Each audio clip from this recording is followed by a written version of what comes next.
जय Hind friend, India और pride में आप सभी का स्वागत है। हम आधुनिक काल संबंधी पीवाईक्यू सीरीज लेकर चल रहे हैं और आगामी परीक्षाओं को ध्यान में रखते हुए हमने 500 क्वेश्चन हिंदी साहित्य आधुनिक काल से संबंधित कर लिए हैं और यहाँ पे हम शुरू करने वाले हैं 501 नंबर से क्वेश्चन। ये देखिए कि आचार्य रामचंद्र शुक्ल के इन कथनों को संबंधित करके देखना है और सुमेलित करना है जो पंक्तियां दी गई हैं। जैसे ये क्वेश्चन है कि अज्ञात प्रिय की ओर इशारा करने के अलावा उन्होंने जगत के अनेक प्रस्तुत रूपों और व्यापारों को भी अपनी सरल भावनाओं के रंग में देखा है। उनके सामने ये दिया है कि महादेवी वर्मा, तो आपको विकल्प जो सही है उसको सुमेलित करना है और पंक्तियां काफ़ी बड़ी बड़ी है। यहाँ पे देखिए दूसरी पंक्ति है कि इस वेदना को लेकर इन्होंने हृदय की ऐसी अनुभूतियाँ सामने रखी हैं जो लोकोत्तर है। कवि की रहस्य दृष्टि प्रकृति की आत्मा जगत के रूपों और व्यापारों के व्यक्त होने वाली आत्मा की ओर जाती है। इनकी रहस्यवादी रचनाओं को देखकर चाहे तो यह कहे कि इनकी मधु वर्षा के मानस प्रसार के लिए रहस्यवाद का पर्दा मिल गया है। तो देखिए राम कुमार वर्मा, सुमित्रानंद पंत, प्रसाद और निराला, तो इनके सामने ये मिला के देखना है कि ये पंक्तियाँ किसके द्वारा कौन सी पंक्ति कही गई है। तो ये निराला की पंक्ति है कि अज्ञात प्रिय की ओर इशारा करने के अतिरिक्त उन्होंने जगत के अनेक प्रस्तुत रूपों और व्यापारों को भी अपनी सरल भावनाओं के रंग में देखा है। निराला जी के द्वारा कथन है, इस वेदना को लेकर इन्होंने हृदय की ऐसी अनुभूतियां सामने रखी है जो लोक उत्तर है। तो ये महादेवी वर्मा जी का है। ये देखिए ये सभी भी कथन जो है ना, ये आचार्य रामचंद्र शुक्ल के इन कथनों को इस प्रकार सुमेलित करना है। ये शुक्ल के कथन है और कवि के बारे में बताया गया कि किसने क्या, तो शुक्ल जी ने ही ये कहा है कि इस वेदना को लेकर उन्होंने हृदय की ऐसी अनुभूतियों का पक्ष रखा है। महादेवी वर्मा के संदर्भ में कहा है। और शुक्ल जी ने ये भी कहा है कि कवि की रहस्य दृष्टि प्रकृति की आत्मा जगत, तो आप देखते हैं सुकुमार कवि पंत जो है वो प्रकृति का वर्णन ज़्यादा करते हैं, इसलिए कहा गया कि कवि की रहस्य दृष्टि प्रकृति की आत्मा जगत के रूपों और व्यापारों में व्यक्त होने वाली आत्मा की ओर जाती है। आगे है कि इनकी रहस्यवादी रचनाओं को देखकर चाहे तो यह कहे कि इनकी मधु वर्षा के मानस प्रसार के लिए रहस्यवाद का पर्दा मिल गया है। ये प्रसाद की पंक्तियां हैं। प्रकाशन वर्ष के अनुसार देखें तो निम्नलिखित रचनाओं का सही अनुक्रम क्या है। अनामिका, झरना, पल्लव, निहार, तो ये क्रमशः हमको देखना है कि जो प्रकाशन वर्ष के अनुसार है सही अनुक्रम क्या है। तो यहाँ पे देखिए जो प्रकाशन वर्ष है, प्रकाशन वर्ष के अनुसार रचनाओं का अगर क्रम मैच कराएं तो प्रसाद की झरना 1918 में है, निराला का अनामिका 1923, सुमित्रानंदन पंत का पल्लव 1928। तो प्रसाद का झरना 1918, निराला अनामिका 1923, सुमित्रानंदन पंत का पल्लव 1928 है, महादेवी वर्मा का निहार 1930 है। प्रकाशन वर्ष के अनुसार प्रसाद की रचनाओं का सही अनुक्रम क्या है, तो यहाँ पे देखिए क्रमशः दिया गया है। प्रेम पथिक जो है 1914, आंसू 1925, लहर 33, कामायनी 35 में। सुमित्रानंदन पंत की निम्नलिखित कृतियों में से जो भी कृतियां दी गई हैं उस पर अरविंद दर्शन का प्रभाव पड़ा है। गुंजन, रजत शिखर, सौवर्ण, ग्राम्या, तो सुमित्रानंदन पंत की सौवर्ण और रजत शिखर पर, सुमित्रानंदन पंत की सौवर्ण और रजत शिखर पर अरविंद दर्शन का प्रभाव पड़ा, जबकि गुंजन और ग्राम्या पर प्रभाव नहीं है। इनकी अन्य कृतियाँ उच्छ्वास 1920, ग्रंथि 1920, बीड़ा 1927, पल्लव 28, गुंजन 32, युगांत 1936, युगवाड़ी, स्वर्ण किरण, स्वर्ण धूलि, युगपथ, उत्तरा, लोकायतन, चिदम्बरा, जो कि ज्ञानपीठ से भी नवाजा गया है। निराला जी पर बंग भाषा की काव्यशैली का प्रभाव समास में गुंफित पद वल्लरी, क्रियापद के लोप आदि में स्पष्ट झलकता है। लाक्षणिक वैलक्षण आने की प्रवृत्ति उतनी नहीं पाई जाती जितना प्रसाद और पंत में। तो ये दिया गया कि निराला जी पर बंग भाषा की जो काव्य शैली का प्रभाव है वो समास में गुंफित पद वल्लरी, क्रियापद के लोप आदि में स्पष्ट झलकता है। तो ये कथन किसने किसके बारे में कहा है, तो उपयुक्त कथन में द्विवेदी, रामचंद्र शुक्ल, चतुर्वेदी, नगेंद्र, तो ये हमें बताना है। तो ये निराला जी पर जो बंग भाषा की काव्य शैली का प्रभाव समास में गुंफित पद वल्लरी, क्रियापद के लोप आदि में स्पष्ट झलकता है। लाक्षणिक वैलक्षण लाने की प्रवृत्ति उनमें उतनी ज़्यादा नहीं पाई जाती जितनी प्रसाद और पंत में। तो ये कथन शुक्ल जी का है। शुक्ल जी ने निराला के संबंध में अन्यत्र कहा है। शुक्ल जी ने निराला के बारे में और भी क्या कहा है कि बहुवस्तु स्पर्शनी प्रतिभा के धनी थे निराला। निराला ओज और औदात्य और विद्रोह के भी कवि के रूप में जाने जाते हैं। रामचंद्र शुक्ल ने रहस्यवाद के मूल अर्थ में किस छायावादी कवि को सर्वाधिक प्रमुख माना है, कि रहस्यवाद में अगर देखें तो रहस्यवाद के मूल में कौन सा छायावादी कवि जो है सर्वाधिक प्रमुख है। प्रसाद है, महादेवी वर्मा, निराला है, पंत है। तो रामचंद्र शुक्ल ने रहस्यवाद के मूल अर्थ में महादेवी वर्मा को माना है। छायावादी कवि में सर्वाधिक प्रमुख माना है इनको। इन्हें आधुनिक युग की मीरा कहते हैं। हिंदी में छायावाद के पहले प्रयोक्ता मुकुटधर पांडे हैं। छायावाद के 4 स्तंभ प्रसाद, पंत, निराला और महादेवी वर्मा है। इस समय तो भारतीय पुरुष जैसे अपने मनोरंजन के लिए रंग बिरंगे पक्षी पाल लेते हैं, उपयोग के लिए गाय और घोड़ा पाल लेते हैं, उसी प्रकार वह एक स्त्री को पालता है तथा पालित पशु पक्षियों के समान ही वह उसके शरीर और मन पर अधिकार समझता है। महादेवी वर्मा, अनामिका, प्रभा खेतान, मैत्रेयी पुष्पा। तो ये पंक्तियाँ महादेवी वर्मा जी के द्वारा कही गई है। महादेवी वर्मा 1907 ईस्वी को ये बताया गया कि ये कथन महादेवी वर्मा का है और 1907 ईस्वी को आधुनिक युग की मीरा, हिंदी के विशाल मंदिर की बीड़ा पाड़ी कही जाती हैं। तो इन्होंने बौद्ध दर्शन से प्रभावित रहस्यवाद कवित्री के रूप में इन्हें जाना जाता है। इनका सर्वाधिक प्रिय प्रतीक दीपक और बादल है।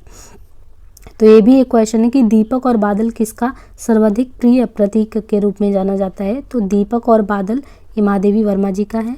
इनके रेखा चित्र जो है अतीत के चलचित्र 1941, स्मृति की रेखा 1943, संस्मरण में देखें तो पथ के साथी 1956, मेरा परिवार 1972। तो पथ का साथी 1956, मेरा परिवार 1972, अतीत के चलचित्र 1941, स्मृति की रेखाएं 1943, कविता संग्रह में निहार, रस्म, नीजा, सांदगीत, यामा है। नई कविता के पहले अंक में निराला की किस कविता के अनेक कवियों द्वारा सामूहिक रूपांतर प्रकाशित हुए हैं।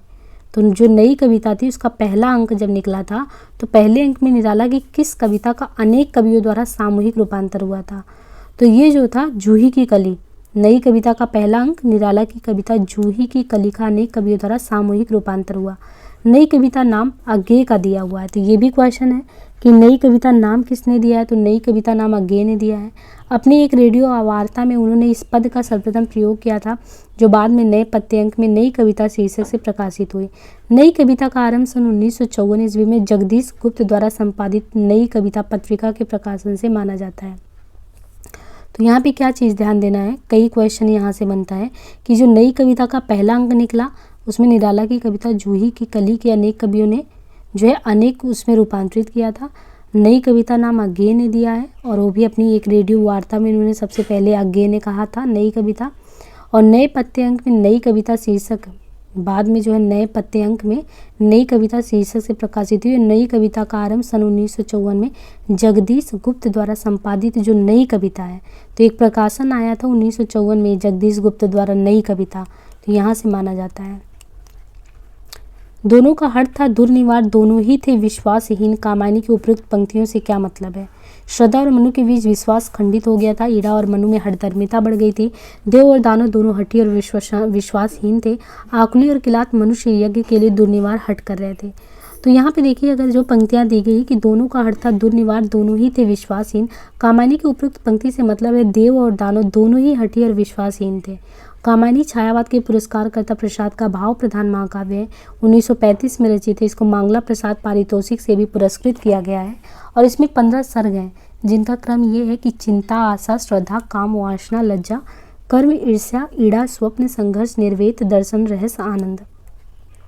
आचार्य शांतिप्रिय द्विवेदी ने कामायनी को छायावाद का उपनिषद कहा। तो ये भी एक क्वेश्चन बनता है कि छायावाद का उपनिषद जो है कामायनी को किसने कहा है। कामायनी को छायावाद का उपनिषद शांतिप्रिय द्विवेदी ने कहा है। मधुशाला काव्य के रचयिता कौन है। हरिवंश राय बच्चन, अमिताभ बच्चन, सुमित्रा नंदन पंत। तो देखिए मधुशाला जो काव्य है, मधुशाला काव्य के रचयिता हरिवंश राय बच्चन जी हैं। हरिवंश राय बच्चन हालावाद के प्रवर्तक हैं। इनके द्वारा रचित मधुशाला 1935 ईस्वी में, मधुबाला 1936 ईस्वी, मधुकलश 37 में हालावाद का धर्म ग्रंथ कहा जाता है। सुमित्रा नंदन पंत को प्रकृति का सुकुमार कवि कहते हैं। इनकी प्रमुख रचनाओं में ग्रंथ गुंजन, ग्राम्या, युगांत, स्वर्ण किरण, स्वर्ण धूलि, कला और बूढ़ाचार, लोकायतन, चिदम्बरा और सत्यकाम है। छायावाद शब्द का पहला प्रयोक्ता किसे माना जाता है।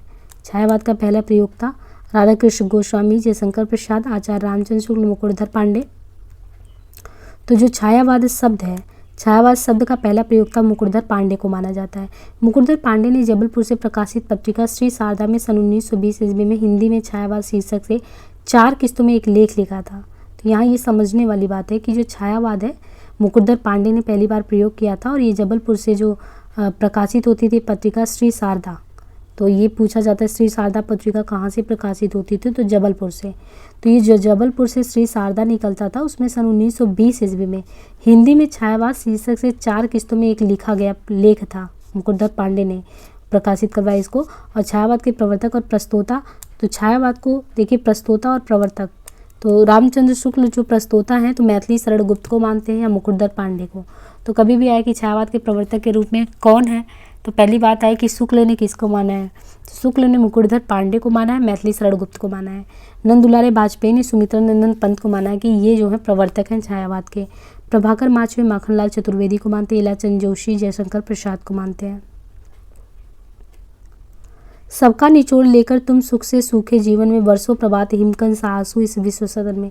प्रस्तुत पंक्तियां निम्न में से किसकी है, तो सबका निचोड़ लेकर तुम सुख से सूखे जीवन में, वर्षों प्रभात हिमकंस आंसू इस विश्व सदन में, महादेवी वर्मा, पंत, निराला, प्रसाद। तो देखिए, सबका निचोड़ लेकर तुम सुख से सूखे जीवन में, वर्षों प्रभात हिमकंस आंसू इस विश्व सदन में। प्रस्तुत पंक्ति प्रसाद जी की है। धन्य में पिता निरर्थक का कुछ भी तेरे हित ना कर सका, निराला। मैं नीर भरी दुख की बतली परिचय इतना इतिहास, तो ये महादेवी वर्मा का है। छोड़ ध्रुवों की मृत छाया, तोड़ प्रकृति से भी माया, बाल तेरे बाल में, ये पंत की है। हिंदी काव्य में जो छायावाद युग है वही हिंदी उपन्यास एवं कहानियों के संदर्भ में युग है। गांधी युग, प्रेमचंद युग, भारतेंदु युग, प्रसाद युग। तो हिंदी काव्य में जो छायावाद युग है, हिंदी काव्य में जो छायावाद युग है वही हिंदी उपन्यास एवं कहानियों के संदर्भ में प्रेमचंद युग है। छायावाद का समय 1918 से 36 है। मुकुटधर पांडे को लिखित रूप से छायावाद शब्द का पहला प्रयोक्ता मानते हैं। भारतेंदु युग का समय 57 से 1900 रहा है और भारतेंदु हरिश्चंद्र के नाम पर पड़ा है। 9 सितंबर 1850 काशी में, मृत्यु 6 जनवरी 85 को 35 वर्ष की अवस्था में हुआ। किस कवि को प्रकृति का सुकुमार कवि कहते हैं, दिनकर, पंत, निराला, प्रसाद को। तो देखिए, सुकुमार जो है सुप्रसिद्ध पंत सुमित्रा नंदन पंत को प्रकृति का सुकुमार कवि कहते हैं, सुमित्रा नंदन पंत को। पंत छायावाद के कवि हैं। इनकी प्रमुख रचनाएं ग्राम्या ग्रंथि, बीड़ा, लोकायतन, चिदम्बरा, उच्छ्वास, पल्लव आदि है। जबकि रामधारी सिंह दिनकर को समय, सूर्य और अधैर्य का कवि भी कहा जाता है। प्रसाद को प्रेम और सौंदर्य का कवि कहते हैं।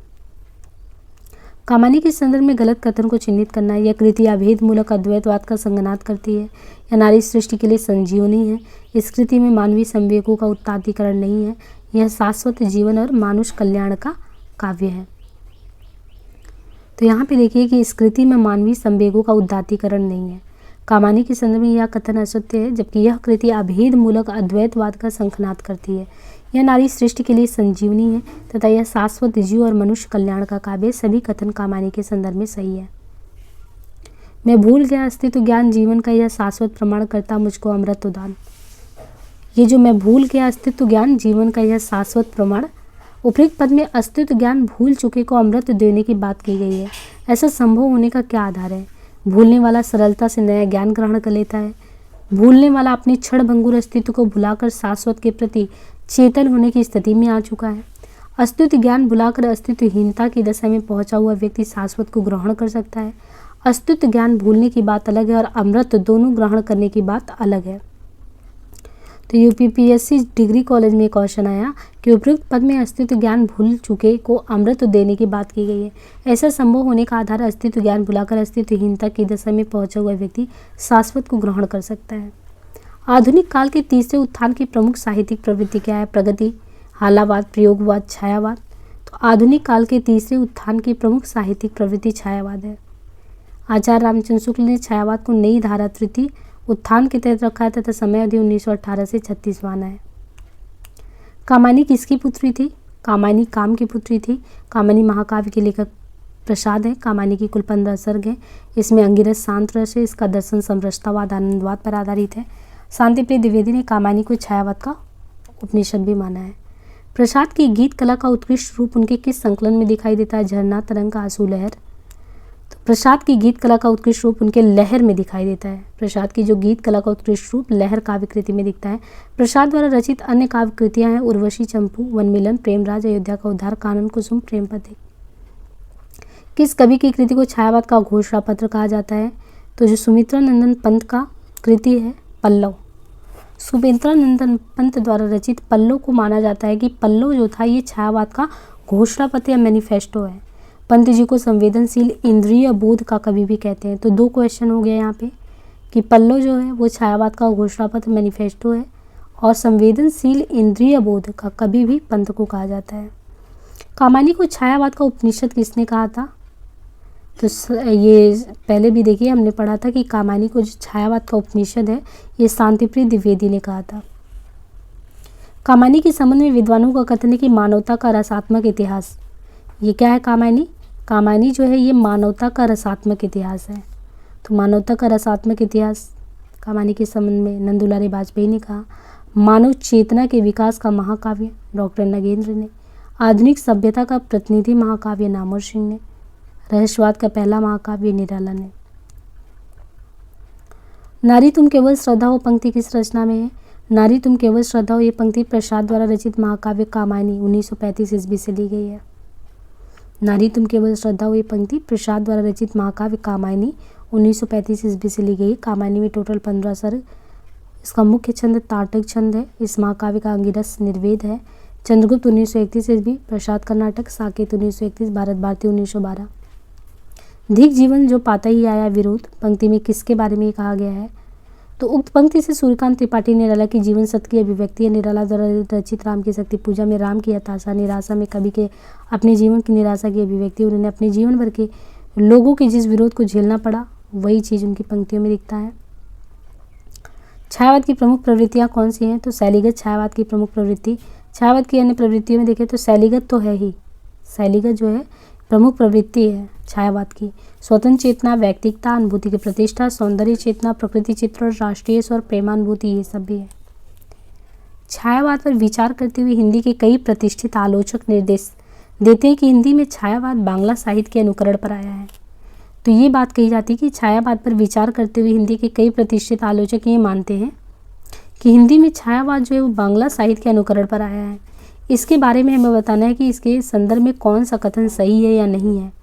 तो बांग्ला की अन्य विधाओं की तरह उसकी छायावादी कविता का भी अनुकरण छायावादी कवियों ने किया है। बांग्ला का छायावादी साहित्य इतना उत्कृष्ट था कि उसका अनुकरण किए बगैर हिंदी के कवि नहीं रह सकते। हिंदी के साहित्यकार हर किसी उत्कृष्ट साहित्य से उत्तम कोटि की रचनाओं को ग्रहण करते ही रहते हैं। बांग्ला साहित्य में छायावाद युग नाम का कोई युग हुआ ही नहीं। अपनी आधारहीन कल्पना पर ही हिंदी आलोचक ऐसा मत प्रचारित करते हैं। तो इस कथन में देखिए कि जो डी है, बांग्ला साहित्य में छायावाद युग नाम का कोई युग हुआ ही नहीं। अपनी आधारहीन कल्पना पर हिंदी आलोचक ऐसा मत प्रचारित करते हैं, ये सही है। निराला के अनुसार हिंदी में मुक्त काव्य या हिंदी में मुक्त काव्य किस छंद की बुनियादी पर सफल हो गया? कौन सा बुनियादी आधार था जिसकी वजह से हिंदी में मुक्त काव्य जो है ये सफल रहा है?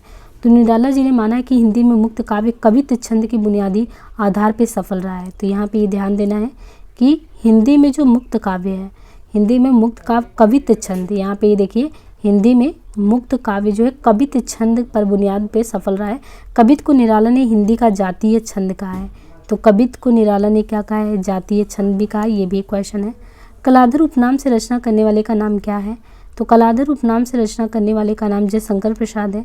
इनके बाल्य नाम झारखंडी के रूप में भी जानते थे, यानी कलाधर उपनाम तो था ही जयशंकर प्रसाद का, लेकिन इनका बाल्य नाम झारखंडी भी था। इनके द्वारा रचित काव्य कृतियों में उर्वशी, वनमिलन, अयोध्या का उद्धार, झरना, आंसू लहर, कामायनी। जबकि दिए गए विकल्पों के कवि प्रसाद, पंत, त्रिपाठी, निराला, महादेवी वर्मा इनको कवि चतुष्टय के रूप में भी देखते हैं।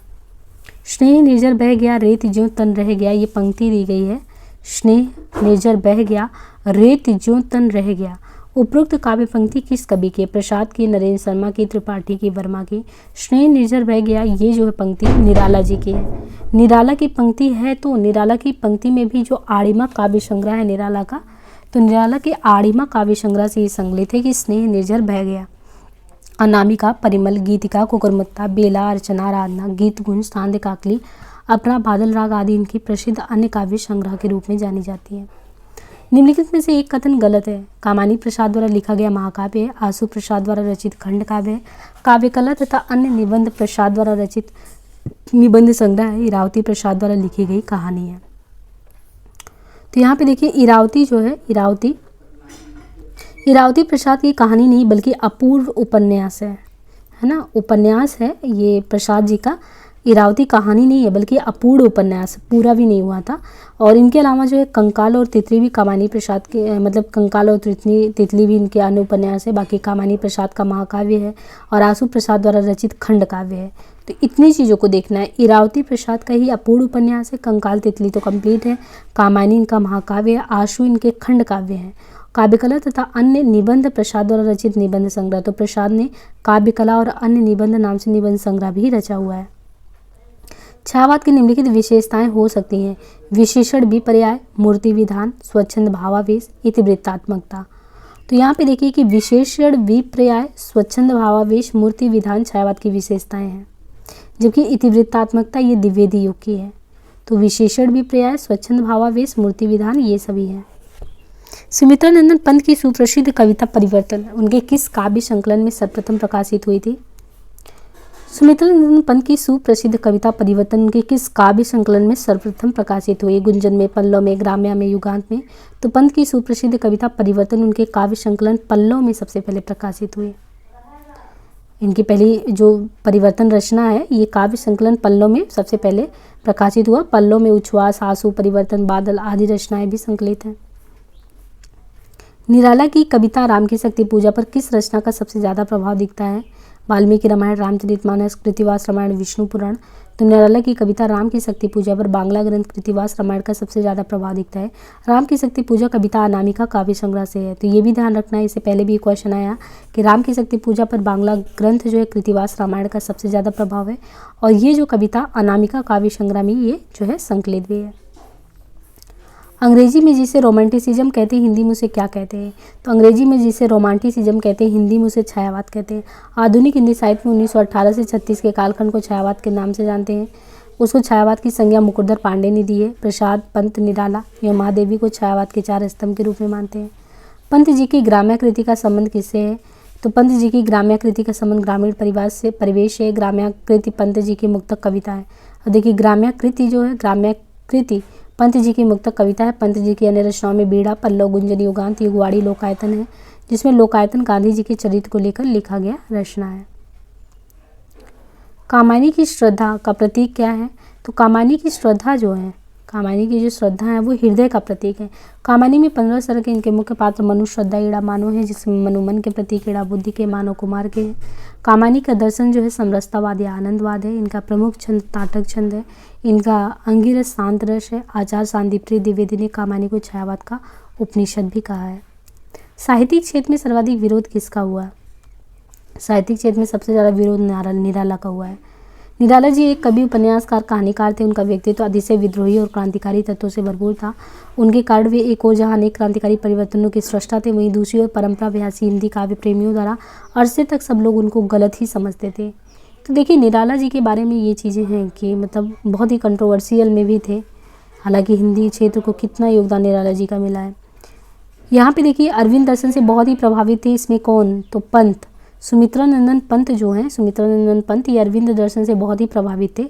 उनका संपूर्ण साहित्य सत्यम शिवम सुंदरम के आदर्शों से प्रभावित होता था। तो पंत का अरविंद दर्शन, सत्यम शिवम सुंदरम।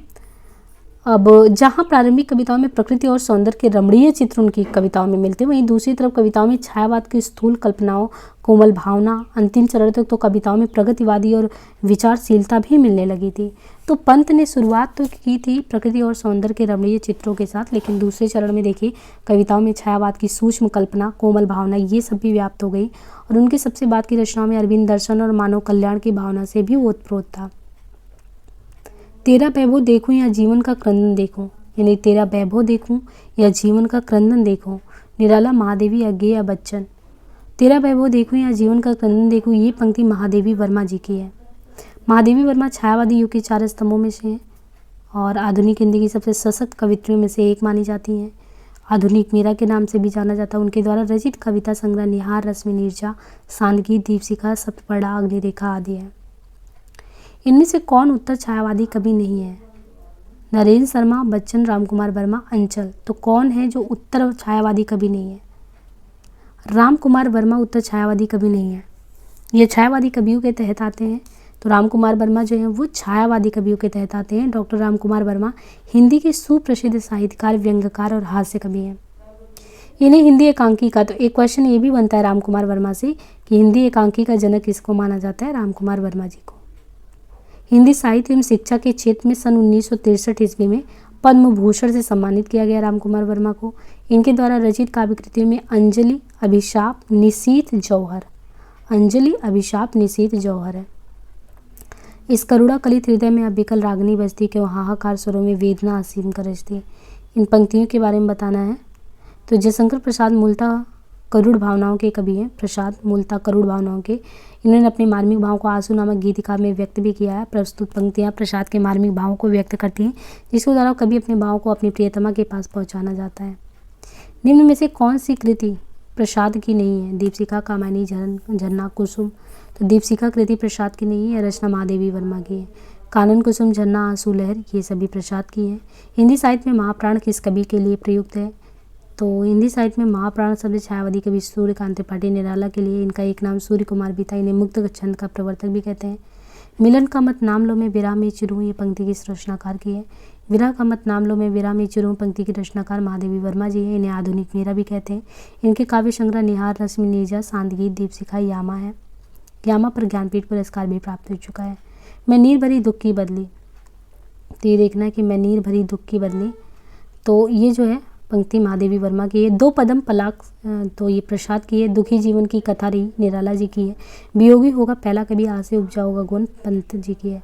छायावादी युग का प्रवर्तक इसे कहा जाता है? तो छायावादी युग के प्रवर्तक प्रसाद को जानते हैं हम। प्रसाद झरना में सबसे पहले छायावादी प्रवृत्तियों का समावेश किया। झरना को ही छायावाद का पहला प्रयोगशाला भी कहते हैं। प्रथम प्रभात प्रसाद की पहली छायावादी रचना है, जबकि मुकुटधर पांडे को लिखित रूप में छायावाद शब्द का पहला प्रयोक्ता माना जाता है। मुकुटधर पांडे ने जबलपुर से प्रकाशित श्री शारदा पत्रिका 1920 में हिंदी में छायावाद शीर्षक से 4 खंडों में एक लेख प्रकाशित कराया। प्रकाशन वर्ष के अनुसार महादेवी वर्मा की निम्नलिखित रचनाओं का सही अनुक्रम क्या है? तो निहार 1930, रश्मि 32, नीरजा 35, दीपशिखा 42। निम्नलिखित में निराला की व्यंग्यपरक कविता कौन सी है? निराला की बहुत चर्चित व्यंग्यपरक कविता कुकुरमुत्ता है। अनामिका, परिमल, गीतकार, तुलसीदास, आड़िमा, बेला, नए पत्ते, आराधना, अर्चना ये सभी भी हैं। निराला की बादल राग कविता का संबंध छायावादी, सौंदर्य, प्रयोगवादी, प्रगतिवादी, प्रकृति के सौंदर्य से। तो पंडित सूर्यकांत त्रिपाठी की रचनाएं प्रकृति के विविध रूपों का कोमल से कोठे तक बोध कराती हैं। जहाँ तक इनकी बादल राग कविता का प्रश्न, इसमें प्रकृति के सौंदर्य रूप का वर्णन है। पंत को किस काव्य कृति पर ज्ञानपीठ मिला है? तो पंत जी को उनकी काव्य कृति चिदम्बरा जो है, चिदम्बरा वर्ष 1968 में ज्ञानपीठ मिला है। पंत जी छायावादी कवि हैं। इन्हें प्रकृति का सुकुमार कवि भी कहते हैं। और ग्रंथि, बीड़ा, उच्छ्वास, पल्लव, गुंजन, ग्राम्या, युगांत, युगवाड़ी, स्वर्ण किरण, स्वर्ण धूलि, उत्तरा कला और बूढ़ा चाँद, लोकायतन, मधुवन आदि इनकी रचनाएं हैं। छायावाद का पूर्वाभास किस कवि की रचनाओं में होता है? मुकुटधर पांडे, रूपनारायण, रामनारायण, लोचन। तो देखिए मुकुटधर पांडे, जिनको प्रयोक्ता के रूप में भी शुक्ल कहते हैं, तो द्विवेदी युग के कवि हैं मुकुटधर पांडे। द्विवेदी युग के प्रकृति के उपासक हैं। इनके काव्य में भावात्मकता भी है, आंतरिक चेतना भी है, संवेदना, रहस्य, अनुभूति भी है। द्विवेदी युग के सर्वश्रेष्ठ प्रगीतकार, देखिए सर्वश्रेष्ठ प्रगीतकार के तौर पे भी जानते हैं इनको, मुकुटधर पांडे को। छायावाद का पूर्वाभास मिलता है। पूजा, फूल, कानन, कुसुम इनकी काव्य कृतियाँ हैं।